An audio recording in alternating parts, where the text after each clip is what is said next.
Brought to you by Biz Analyst by Khata Book. ना computer ना file, अब tally data on mobile बिज analyst के साथ। नमस्कार, मैं हूं राम किंकर सिंह। दिल्ली तक की खास पेशकश में आपका स्वागत है।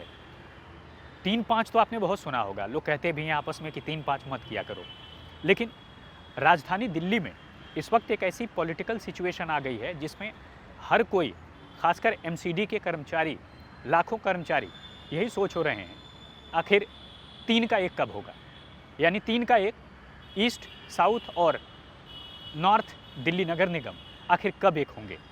और आपको याद होगा कि किस तरह से state election commission press conference करने पहुंचा कि दिल्ली में होने वाले एमसीडी चुनाव की तारीख वो घोषित करेगा। लेकिन अचानक से ऐन मौके पर स्टेट कमिश्नर ने साफ तौर पर कहा कि गृह मंत्रालय की एक चिट्ठी मिली है और उस चिट्ठी के ज़रिए ये साफ तौर पर कहा गया है कि गृह मंत्रालय ये सोच रहा है कि तीनों निगम जो बंटे थे वह एक करने की सोच रही है, लिहाजा अब इसका लीगल ओपिनियन ले रही है। तो अब सवाल सबके मन में यही है कि निगम कब 1 हो रहा है और कब चुनाव होने जा रहा है। तो इसका जवाब मैं लेकर आपके सामने हाजिर हूँ। दरअसल दिक्कत इस बात की है कि निगम 1 होगा, उसका एक प्रोसेस है। उस प्रोसेस में सबसे पहले संसद में कानून बनाया जाएगा, जिस कानून के तहत तीनों निगमों को 1 था और बांटा गया, 3 कर दिया गया, 3 टुकड़े कर दिए गए।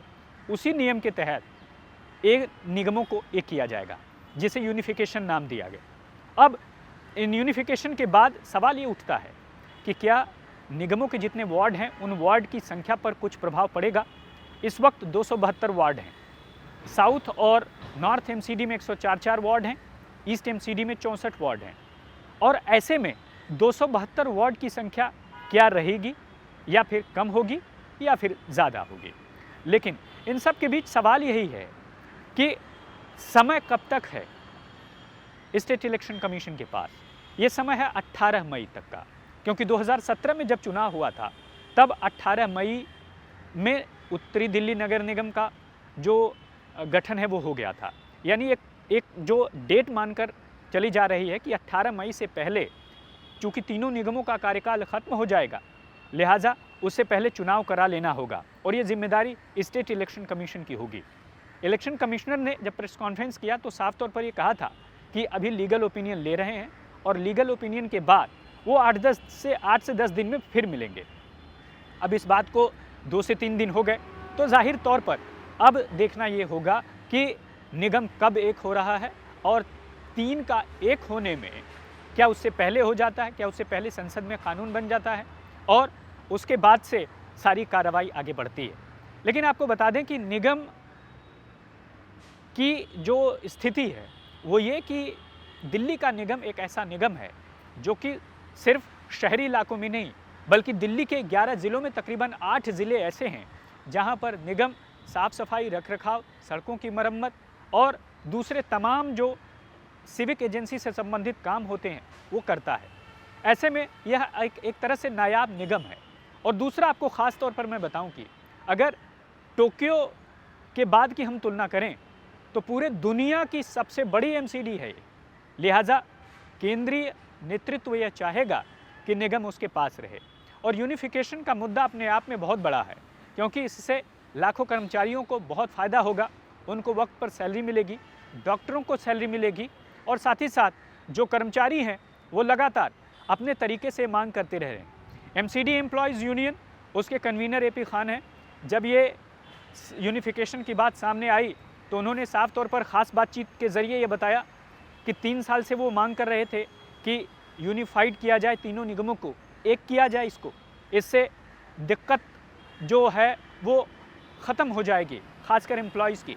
और साथ ही साथ एक एक्ट का हवाला दिया गया कि 490 एक्ट डीएमसी का, दिल्ली म्यूनिसिपल एक्ट का 490 एक्ट ये कहता है कि अगर नगर निगम में कोई वित्तीय स्थिति है, वो ख़राब हालत में चल रही है, निगम को चलाना मुश्किल हो रहा है, लगातार गलत और अनटूवर्ड सिचुएशंस का सामना निगम कर रहा है, ऐसे में डीएमसी एक्ट 490 के ज़रिए केंद्रीय नेतृत्व निगम को टेक ओवर कर सकता है। केंद्र सरकार होम मिनिस्ट्री के ज़रिए टेक ओवर कर सकती है।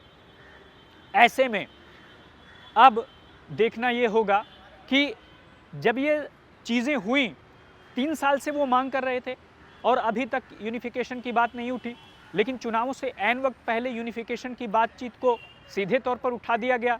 केंद्र ने साफ तौर पर चिट्ठी लिख दी, राज्य निर्वाचन आयोग के कमिश्नर को ये बात कहनी पड़ी। ऐसे में उनका यही कहना है कि आखिर 3 साल क्यों लगे यहाँ तक आने में? क्या ये मजबूरी के लिए उठाया गया कदम है?